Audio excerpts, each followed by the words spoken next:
ಸ್ನೇಹಿತರೆ ನಮಸ್ಕಾರ. ಇವತ್ತು ನಾವಿರೋದು ಕನಕಗಿರಿಯ ಕನಕಾಚಲಪತಿ ದೇವಸ್ಥಾನದಲ್ಲಿದ್ದೇವೆ. ಇದು ಇರೋದು ಕೊಪ್ಪಳ ಜಿಲ್ಲೆಯಿಂದ 40 ಕಿಲೋಮೀಟರ್ ದೂರದಲ್ಲಿದೆ ಮತ್ತು ಗಂಗಾವತಿಯಿಂದ ಸುಮಾರು 20 ಕಿಲೋಮೀಟರ್ ದೂರದಲ್ಲಿದೆ. ಸ್ನೇಹಿತರೆ, ಇಲ್ಲಿ ನಮ್ಮ ಕನಕಗಿರಿ ದೇವಸ್ಥಾನದಲ್ಲಿ ನಾಳ್ನುಡಿನೇ ಇದೆ, ಕಾಲಿದ್ದವರು ಹಂಪಿ ನೋಡಬೇಕು, ಕಣ್ಣಿದ್ದವರು ಕನಕಗಿರಿ ನೋಡಬೇಕು ಅನ್ನೋದು ಇಲ್ಲಿನ ವಿಶೇಷತೆ ಮತ್ತು ನಾಳ್ನುಡಿ. ಸ್ನೇಹಿತರೆ, ಇಲ್ಲಿಯ ಟ್ರೇಡ್ ಮಾರ್ಕ್ ಏನಪ್ಪಾ ಅಂದ್ರೆ ಇಲ್ಲಿರುವ ಭವ್ಯವಾದ ಗೋಪುರಗಳು. ಇಲ್ಲಿ ನೋಡಬಹುದು ಜಯ ವಿಜಯ ಮೂರ್ತಿಗಳು ಎಲ್ಲಿರುತ್ತೋ ಅಲ್ಲಿ ವಿಷ್ಣು ಪ್ರಧಾನವಾಗಿರುತ್ತಾನೆ. ಇಲ್ಲಿ ನೋಡಬಹುದು ಗೋಪುರಗಳು ಎಷ್ಟು ಭವ್ಯವಾಗಿ ನಿರ್ಮಾಣವಾಗಿದೆ ಅನ್ನೋದನ್ನ ನೋಡಬಹುದು.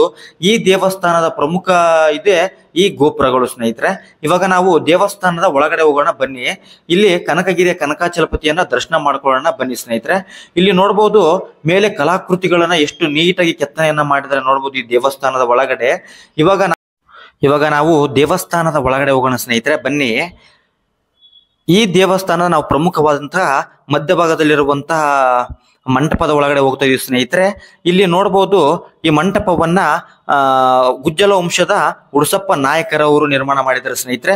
ಇಲ್ಲಿ ನೋಡಬಹುದು ಎಲ್ಲಾ ಮೂರ್ತಿಗಳನ್ನ ಕಲಾಕೃತಿಗಳನ್ನ ನೋಡಿದ್ರೆ ಇದಕ್ಕೇನೆ ಕನಕಗಿರಿಯನ್ನ ಕಣ್ಣಿದ್ದವರು ಕನಕಗಿರಿ ನೋಡ್ಬೇಕು ಅನ್ನೋ ನಾಳ್ನುಡಿ ಮೋಸ್ಟ್ಲಿ ಇದಕ್ಕೆ ಇರ್ಬೋದು ಅಂತ ಅನ್ಸುತ್ತೆ. ಮೋಸ್ಟ್ಲಿ ಈ ಮೂರ್ತಿಗಳನ್ನ ಗಚ್ಚಿನಿಂದ ನಿರ್ಮಾಣ ಮಾಡಿದ್ದಾರೆ ಸ್ನೇಹಿತರೆ.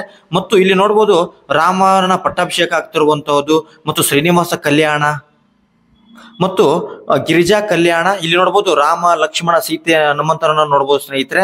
ಈ ಚಿತ್ರದೊಳಗಡೆ ಹಲವಾರು ಇತಿಹಾಸವನ್ನು ತಿಳಿಸುವಂತಹ ಸನ್ನಿವೇಶಗಳನ್ನ ಇಲ್ಲಿ ಅದ್ಭುತವಾಗಿ ಕೆತ್ತನೆ ಮಾಡಿದ ಸ್ನೇಹಿತರೆ. ನಾವು ಇವಾಗ ದೇವಸ್ಥಾನದ ಒಳಗಡೆ ಹೋಗೋಣ ಬನ್ನಿ ಸ್ನೇಹಿತರೆ. ಅದ್ಭುತವಾಗಿ ನಿರ್ಮಾಣ ಮಾಡಿರ್ತಕ್ಕಂಥ ಮೂರ್ತಿಗಳನ್ನ ನೋಡ್ಬೋದು. ಬನ್ನಿ ಒಳಗಡೆ ಹೋಗೋಣ. ಇದು ಸಾಲಿಗ್ರಾಮ ರೀತಿಯಲ್ಲಿ ಈ ಕನಕಗಿರಿಯ ಕನಕಾಚಲಪತಿಯ ದೇವಸ್ಥಾನದ ವಿಗ್ರಹವನ್ನ, ಇದು ಉದ್ಭವಲಿಂಗ ಸ್ನೇಹಿತರೆ. ಇದು ಇವಾಗ ನೀವು ದರ್ಶನವನ್ನ ಮಾಡ್ಕೊಳ್ಳಿ ಸ್ನೇಹಿತರೆ. ಈಗ ನಾವು ಈ ಕನಕಾಚಲಪತಿಯ ಪಕ್ಕದಲ್ಲಿ ಇರುವಂತಹ ಲಕ್ಷ್ಮೀ ದೇವಿಯ ದರ್ಶನವನ್ನು ಸಹಿತ ಇಲ್ಲಿ ಮಾಡ್ಕೊಳ್ಳೋಣ ಸ್ನೇಹಿತರೆ. ಮಹಾಲಕ್ಷ್ಮೀ ದೇವಿ, ನೀವು ಕೂಡ ಇದನ್ನ ದರ್ಶನ ಮಾಡ್ಕೊಳ್ಳಿ.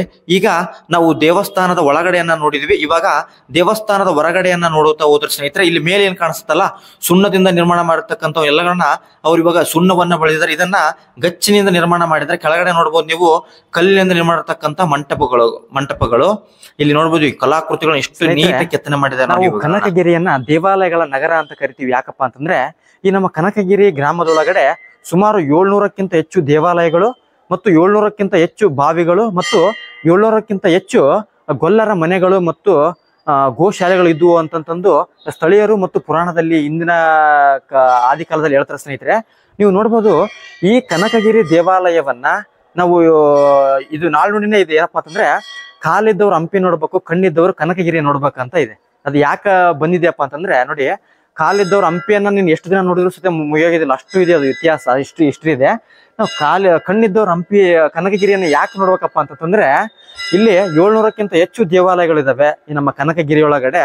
ಮತ್ತು ಇನ್ನೊಂದು ನೀವಿಲ್ಲಿ ನೋಡ್ಬೋದು ನಮ್ಮ ಯಾವುದು ತಿರುಪತಿಲಿರುವಂತ ತಿರುಪತಿ ದೇವಸ್ಥಾನವನ್ನ, ನಮ್ಮ ಈ ಕನಕಗಿರಿ ದೇವಸ್ಥಾನವನ್ನ ನಾವು ಕರ್ನಾಟಕದ 2ನೇ ತಿರುಪತಿ ಅಂತ ಕರಿತೀವಿ. ಯಾಕಪ್ಪ ಅಂತಂದ್ರೆ ಇಲ್ಲಿ ನೋಡ್ಬೋದು 5 ರೀತಿಯ ಕಳಸಗಳು ಒಂದೇ ಇದರಲ್ಲಿ ಕಾಣಿಸ್ತವೆ ನೋಡಿ. ನೀವು 5 ಕಳಸಗಳು ಒಂದೇ ರೀತಿಯಲ್ಲಿ ಕಾಣಿಸ್ತಕ್ಕಂಥ ದೇವಸ್ಥಾನ ನೋಡಿ, ಇದು ಒಂದೇ ಇರೋದು. ಮತ್ತೆ ಹೆಚ್ಚಾಗಿ ಇಲ್ಲಿ ನವ ಜೋಡಿಗಳು ಇದನ್ನ ಈ ಕಳಸವನ್ನ 5 ಕಳಸಗಳನ್ನ ನೋಡಿದ್ರೆ ಒಳಿತಾಗುತ್ತೆ ಅನ್ನೋದು ಇಲ್ಲಿ ಇತಿಹಾಸಕಾರರು ಮತ್ತು ಸ್ಥಳೀಯರು ಹೇಳ್ತಾರೆ. ಇಲ್ಲಿ ನೋಡಿ 5 ಕಳಸಗಳನ್ನ ಎಟ್ ಎ ಟೈಮ್ ನೋಡ್ಬೋದು ನಾವಿಲ್ಲಿ, ಹೌದಾ.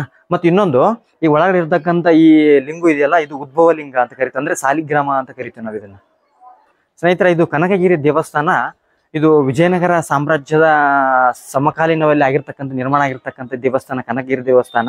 ಇದು ಸ್ಥಳೀಯರ ಪ್ರಕಾರ ನಿಖರವಾಗಿ ಗೊತ್ತಿಲ್ಲ ಇದು ಯಾರ ಸಮಕಾಲೀನದಲ್ಲಿ ನಿರ್ಮಾಣ ಆಗಿದೆ ಅಂತ. ಬಟ್ ನಮಗೆ ತಿಳಿದಿರ್ತಕ್ಕಂಥ ಮಾಹಿತಿ ಶ್ರೀ ಕೃಷ್ಣದೇವರಾಯರ ಸಮಕಾಲೀನಲ್ಲಿ ನಿರ್ಮಾಣ ಆಗಿರ್ತಕ್ಕಂಥ ದೇವಸ್ಥಾನ ಇದು ಕನಕಗಿರಿ ದೇವಸ್ಥಾನ. ಮತ್ತೆ ಇನ್ನೊಂದು ಈ ಕನಕಗಿರಿ ಅಂತ ಯಾಕೆ ಬಂತಪ್ಪ ಹೆಸರಪ್ಪ ಅಂತಂದ್ರೆ, ಇಲ್ಲಿ ಕನಕ ಮುನಿ ಅನ್ನೋ ಒಬ್ಬ ಮುನಿ ಏನ್ ಮಾಡ್ತಪ್ಪ ಅಂತ ಹೇಳಿದ್ರೆ ತಪಸ್ಸನ್ನ ಮಾಡ್ತಾ ಇರ್ತಾನೆ.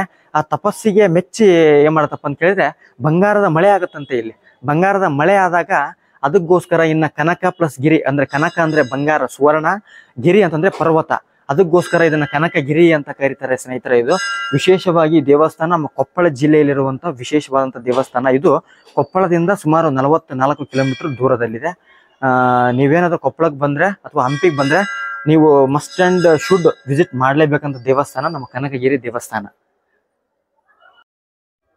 ಸ್ನೇಹಿತರೆ, ಈ ಕನಕಗಿರಿ ದೇವಸ್ಥಾನವನ್ನ ಗುಜ್ಜಲ ವಂಶದ ಉಡುಸಪ್ಪ ನಾಯಕ ಎನ್ನುವ ರಾಜ ಏನ್ ಮಾಡ್ತಾರಪ್ಪ ಅಂತ ಹೇಳಿದ್ರೆ ಈ ದೇವಸ್ಥಾನವನ್ನ ಜೀರ್ಣೋದ್ಧಾರ ಮತ್ತು ಅಭಿವೃದ್ಧಿಯನ್ನ ಮಾಡ್ತಾನೆ. ಸಾಕಷ್ಟು ಈ ದೇವಸ್ಥಾನಕ್ಕೆ ಅವರು ಅಭಿವೃದ್ಧಿಯನ್ನ ಮಾಡ್ತಾರೆ. ಅವರು ವಿಜಯನಗರ ಸಾಮ್ರಾಜ್ಯದ ಸಾಮಂತರು ಕೂಡ ಆಗಿರ್ತಾರೆ ಅವರು. ಮತ್ತೆ ಇಲ್ಲಿ ಕೆಲವೊಂದಿಷ್ಟು ಸಿಂಹಗಳ ಇವು ಕುತ್ತಿಗೆ ಭಾಗ ಸ್ವಲ್ಪ ಎಲ್ಲ ಮುದಿರ್ತವೆ. ಬಟ್ ಕೆಲವೊಮ್ಮೆ ಇಲ್ಲಿ ಯುದ್ಧಗಳಾದ ಸಂದರ್ಭದೊಳಗಡೆ ಅವು ನಾಶ ಆಗಿದ್ದಾವೆ ಅಂತ ಹೇಳ್ತಾರೆ. ಮತ್ತೆ ಇನ್ನೊಂದು ನೋಡಿ ಅಲ್ಲಿ ಮೇಲೆ ಭಾಗದ ಎಲ್ಲರ್ತಕ್ಕಂಥ ಎಲ್ಲ ಶಿಲ್ಪಕಲೆ ಯಾವ ರೀತಿಯಾಗಿದೆ ನೋಡಿ, ಇಲ್ಲಿ ಸುಣ್ಣವನ್ನ ಬೆಳೆದಿದ್ದಾರೆ ಸ್ನೇಹಿತರು. ಎಷ್ಟು ನೀಟಾಗಿ ಅದು ಕಲೆ ಮತ್ತು ವಾಸ್ತುಶಿಲ್ಪ ಯಾವ ರೀತಿಯಾಗಿದೆ ನೋಡಿ. ಮತ್ತು ಇನ್ನೊಂದು, ಈ ದೇವಸ್ಥಾನವನ್ನ ದ್ರಾವಿಡ ಶೈಲಿಯಲ್ಲಿ ನಿರ್ಮಾಣ ಮಾಡಿದ್ದಾರೆ ಸ್ನೇಹಿತರೆ. ಇದನ್ನ ಅಂದ್ರೆ ನಮ್ಮ ವಿಜಯನಗರ ಸಾಮ್ರಾಜ್ಯದ ಕಾಲದ ವಾಸ್ತುಶಿಲ್ಪ ಮತ್ತು ದ್ರಾವಿಡ ಶೈಲಿಯ ವಾಸ್ತುಶಿಲ್ಪವನ್ನ ಈ ಕನಕಗಿರಿ ದೇವಸ್ಥಾನದಲ್ಲಿ ಕೆತ್ತನೆಯನ್ನ ಮಾಡಿದ್ದಾರೆ ಸ್ನೇಹಿತರೆ. ಬನ್ನಿ, ನಿಮಗೆ ಈ ಒಳಗಡೆ ಇರ್ತಕ್ಕಂಥದ್ದು ಸಾಲಿಗ್ರಾಮ, ಉದ್ಭವಲಿಂಗ, ಮತ್ತು ಇನ್ನೊಂದು ಈ ಕರ್ನಾಟಕದಲ್ಲಿ ಎಲ್ಲಿ ಕೂಡ 3 ದೇವಗಳು ಬ್ರಹ್ಮ ವಿಷ್ಣು ಮಹೇಶ್ವರ ದೇವಸ್ಥಾನ ಎಲ್ಲಿ ಇಲ್ಲ. ಇಲ್ಲಿ ನೀವು ಎಲ್ಲಾ ಕಡೆ ದೇವಸ್ಥಾನ ಹೋದಾಗ ಶಿವನ ದೇವಸ್ಥಾನ ಇದ್ರೆ ಅಲ್ಲಿ ಶಿವಲಿಂಗ ಇರುತ್ತೆ. ಆದ್ರೆ ಈ ನಮ್ಮ ಕನಕಗಿರಿ ದೇವಸ್ಥಾನದ ಒಳಗಡೆ ಶಿವನ ಮೂರ್ತಿಗೆ ಏನಾಗುತ್ತೆ, ಪೂಜೆ ಆಗುತ್ತೆ. ಅದೊಂದು ವಿಶೇಷವಾದಂತ ಇಲ್ಲಿ ಇದಿದೆ ಸ್ನೇಹಿತರೆ. ಬನ್ನಿ, ನಿಮ್ಗೆ ಮುಂದೆ ತೋರಿಸ್ತೀನಿ, ಬನ್ನಿ ಹೋಗೋಣ.